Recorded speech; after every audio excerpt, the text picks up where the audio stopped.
તો સતલાસણા તાલુકાના વજાપુર ગામની સીમમાં સમરાપુર નજીક ડુંગર પાસે આવેલી 70 ફૂટ ઊંડી ખાણમાં ગઈકાલે બપોર 1:30 વાગે જે ડમ્પર ખાબક્યું હતું તેને લઈને સમાચાર સામે આવી રહ્યા છે કે ડ્રાઈવરે સ્ટીયરિંગ પરનો કાબુ ગુમાવતા દુર્ઘટના ઘટી હતી। તો ખાણમાં 60 ફૂટ જેટલું તો પાણી જ ભરાયેલું હોવાથી રેસ્ક્યુ ઓપરેશન મુશ્કેલ બન્યું હતું।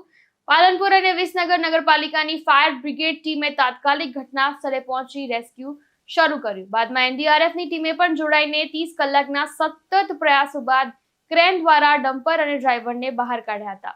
આગળ વાત કરીએ તો ડ્રાઈવર હોય જે મધ્યપ્રદેશના લોહરમની કોલ હોવાનું જણાયું અને જે મૃત હાલતમાં મળી આવ્યું છે તેને સતલાસણા સરકારી સિવિલ હોસ્પિટલમાં પોસ્ટમોર્ટમ માટે પણ લઈ જવાયો। તો ઓપરેશનમાં પોલીસ ઇન્સ્પેક્ટર યુબી ઝાલા, મામલતદાર બીઆર ચાવડા, જિલ્લા સદસ્ય કુલદીપસિંહ ચૌહાણ, સમરાપુર સરપંચ હિંમતસિંહ ચૌહાણ, એનડીઆરએફ ઓફિસર સત્યનારાયણ પારીખ અને બસંત તિર્કી સહિત વહીવટી તંત્ર અને આજુબાજુના ગામોના 1000 લોકો પણ હાજર રહ્યા હતા।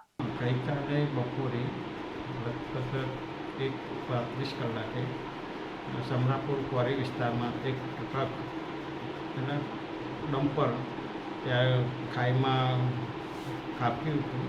તેના માટે ફાયર બ્રિગેડની ટીમે તેને બહાર કાઢવા પ્રયત્ન કર્યા, પણ રાત્રે અંધારું પડી જવાથી તેમને સફળતા મળી નહોતી। આજે એનડીઆરએફની ટીમને ગાંધીનગરથી બોલાવતા તેમણે સતત 7 કલાક સુધી મહેનત કરી ઓપરેશન ચાલુ રાખી લાશ અને ટ્રકને બહાર કાઢ્યા હતા અને જે લાશ છે તે સિવિલ હોસ્પિટલમાં પીએમ માટે મોકલી આપેલ છે।